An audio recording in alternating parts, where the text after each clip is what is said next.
Barcelona की transfer activity के बारे में बात करेंगे और लामिन यामाल, आंसू फती और लियोनेल मेसी के बारे में इस वीडियो में हम बात करेंगे। तो वीडियो को आखिर तक ज़रूर देखिएगा और अगर आपने चैनल को सब्सक्राइब नहीं किया तो चैनल को ज़रूर सब्सक्राइब कीजिएगा। सबसे पहले बात करते हैं लामिन यामाल के बारे में। फैब्रिजियो रोमानो ने इस बार उनके बारे में ये बात कंफर्म की है कि बार्सिलोना लामिन यामाल को 2026 तक का कॉन्ट्रैक्ट देने के सोच रहा है और जुलाई में उनको ये कॉन्ट्रैक्ट दे दिया जाएगा और 3 साल के लिए उनको बार्सिलोना में बाउंड कर दिया जाएगा। क्योंकि बहुत सारे क्लब्स उनके पीछे हैं इस टाइम पे। आपको पता है कि उन्होंने अभी रिसेंटली रियल बैटिस के अगेंस्ट डेब्यू भी किया और काफ़ी मतलब छोटे से टाइम, जो उनको छोटा सा टाइम मिला था 5-10 मिनट का, उसमें काफ़ी अट्रैक्टिव परफॉर्मेंस भी थी उनकी। तो काफ़ी ज़्यादा क्लब्स उनको फॉलो कर रहे हैं और काफ़ी ज़्यादा क्लब्स उनको साइन करने की कोशिश कर रहे हैं, तो जिसकी वजह से बार्सिलोना चाह रहा है कि उनको जल्दी से बाउंड कर दिया जाए और ताकि दूसरे क्लब्स वहाँ पर उनको अप्रोच ना कर सकें। तो लामिन यामाल को 3 साल का कॉन्ट्रैक्ट 2026 तक के लिए दिया जाएगा बार्सिलोना की तरफ से। और ये थी लामिन यामाल के बारे में खबर। दूसरी खबर जो है वो बहुत इंटरेस्टिंग है आंसू फती के हवाले से। जॉर्ज मेंडेस जो कि उनके एजेंट हैं, उन्होंने बार्सिलोना को ये कंफर्म किया है और श्योरिटी दी है कि एक इंग्लिश प्रीमियर लीग का एक क्लब 70 मिलियन यूरो में आंसू फती को ख़रीदना चाह रहा है, जो कि काफ़ी हैवी अमाउंट है क्योंकि बार्सिलोना ने रिसेंटली उनकी 40 मिलियन की प्राइस लगाई है और ये डायरो स्पोर्ट ने इस चीज़ को कंफर्म किया है। और बार्सिलोना ने 40 मिलियन की उनकी प्राइस लगाई थी और अगर 70 मिलियन की उनकी प्राइस मिलती है बार्सिलोना को, तो बार्सिलोना ने क्योंकि ऑलरेडी ये सोचा हुआ है कि उनको सेल किया जाएगा ताकि फाइनेंशियल फेयर प्ले में बार्सिलोना का जो स्टेटस वो बेहतर हो सके, तो अगर ऐसी कोई प्राइस मिलती है तो बार्सिलोना श्योरली उनको सेल करने की कोशिश करेगा। लेकिन दूसरी तरफ से ये भी खबर आ रही है कि आंसू फती जो है वो बार्सिलोना में ही रुकना चाहते हैं और वो बार्सिलोना छोड़कर कहीं नहीं जाना चाहते।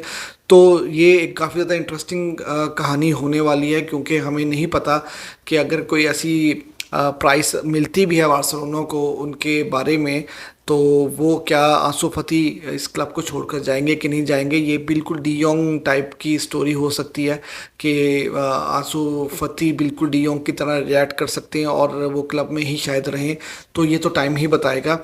तीसरी बहुत ज़्यादा इम्पॉर्टेंट खबर है वो लियोनेल मेसी के हवाले से है।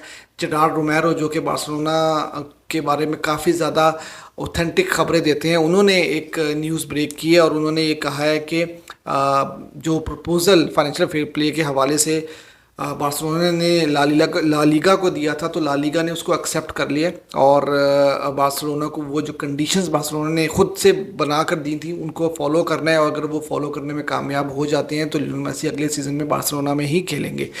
लेकिन जब फैब्रिजियो रोमानो के बारे में बात की जाती है तो उन्होंने बिल्कुल ही ऑपोजिट न्यूज़ दी है रिसेंटली। बिल्कुल मतलब तकरीबन जब मैं ये वीडियो रिकॉर्ड करूँ तो 2-3 घंटे पहले ही उन्होंने एक न्यूज़ दी है मेसी के हवाले से और उन्होंने ये कहा है कि अभी भी मेसी का स्टेटस बिल्कुल सेम है क्योंकि अभी तक कोई एक्सेप्टेंस नहीं हुई ला लीगा की तरफ से और ला लीगा भाईजान जो है वो अभी तक उन्होंने कोई ग्रीन सिग्नल नहीं दिया लियोनेल मेसी के हवाले से और जो प्रपोज़ल बार्सिलोना ने दिया है उसको एक्सेप्ट करने के हवाले से। तो अभी भी लियोनेल मेसी का जो स्टेटस है वो सेम टू सेम है और लियोनेल मेसी के पास इस वक्त 2-3 काफ़ी बड़ी ऑप्शंस हैं। एक अल हिलाल की ऑप्शंस अभी भी मौजूद है, 400 मिलियन की ऑफ़र, तो लियोनेल मेसी उसको बिल्कुल भी नहीं सोच रहे उसके बारे में क्योंकि लियोनेल मेसी कोपा अमेरिका के बारे में ही सोच रहे हैं और वो यूरोप में ही खेलना चाहते हैं। तो अल हिलाल का ऑप्शन तो लियोनेल मेसी जो है वो बिल्कुल भी कंसिडर नहीं कर रहे। दूसरा ऑप्शन पीएसजी के हवाले से है। पीएसजी ने फरवरी में उनको एक कॉन्ट्रैक्ट ऑफर दिया था जो कि अभी भी उनकी टेबल पे मौजूद है और लेकिन लियोनेल मेसी अभी भी उसको एक्सेप्ट नहीं कर रहे और वो अपना टाइम गेन कर रहे हैं क्योंकि लियोनेल मेसी ये भी जानना चाहते हैं कि पीएसजी का जो अगला प्रोजेक्ट है वो क्या होगा, कौन से प्लेयर्स पीएसजी ज्वाइन करेंगे, कौन से प्लेयर्स छोड़कर जाएंगे और अगले सीज़न में कोच कौन होगा। तो ये सब चीज़ें लियोनेल मेसी देखना चाह रहे हैं और इसी वजह से अभी तक लियोनेल मेसी ने पीएसजी को हाँ नहीं किया।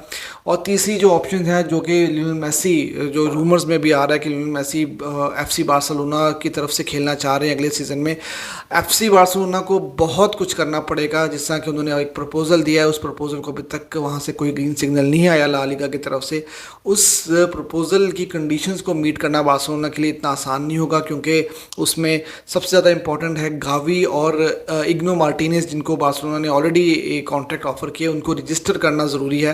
पहले उनको रजिस्टर किया जाएगा। बहुत सारे प्लेयर्स ऐसे हैं जिनकी सैलरीज़ को रिड्यूस किया जाएगा, और उन्हीं प्लेयर्स में से कोई अगर सैलरीज़ को रिड्यूस भी किया जाएगा, और शायद उन प्लेयर्स में से कुछ को सेल भी किया जाना ज़रूरी होगा उन कंडीशंस को मीट करने के लिए। तो ये चीज़ इतनी आसान नहीं है मेसी को वापस लेके आना और उन फाइनेंशियल फेयर प्ले की कंडीशंस को मीट करना। तो ये अभी भी काफ़ी लंबी कहानी चलेगी और ये सागा काफ़ी देर तक जाएगा। मेरे ख्याल से ट्रांसफ़र विंडो के आखिर तक ये हमें कंफर्म होगा कि लियोनेल मेसी का अगला डेस्टिनेशन क्या बार्सिलोना हो सकती है कि नहीं, क्योंकि रोज़ाना कुछ ना कुछ रूमर्स तो आ ही रहे हैं। लेकिन वो रूमर्स कितने सही हैं कितने नहीं, ये अभी हमें देखना पड़ेगा। और फैब्रिनियो रोमारियो वो हैं, वो काफ़ी ज़्यादा ऑथेंटिक समझे जाते हैं ट्रांसफ़र विंडो के हवाले से, और clubs, different clubs all around Europe के हवाले से उनकी जितनी भी न्यूज़ होती है काफ़ी ज़्यादा ऑथेंटिक समझी जाती हैं। तो इसलिए मैं जेरार्ड रोमेरो को इतना ज़्यादा इंपॉर्टेंस नहीं दे रहा यहाँ पर, और मेरे ख्याल से फैब्रिजियो रोमारियो जो है उनको ज़्यादा हमें फोकस करना चाहिए और उनकी बात को ज़्यादा समझना चाहिए, और उनकी बात पे ही हम लोगों को जो है स्टिक करना चाहिए कि जो वो बता रहे हैं मेरे ख्याल में वही जो है सिचुएशन इस वक्त होगी। तो ये थी आज ट्रांसफ़र राउंड अप बार्सिलोना के हवाले से। आप भी कमेंट्स में बताइएगा कि क्या लियोनेल मेसी अगले सीजन में बार्सिलोना खेल पाएंगे कि नहीं खेल पाएंगे, और अगर आपने चैनल को सब्सक्राइब नहीं किया तो चैनल को जरूर सब्सक्राइब कीजिएगा। Thank you.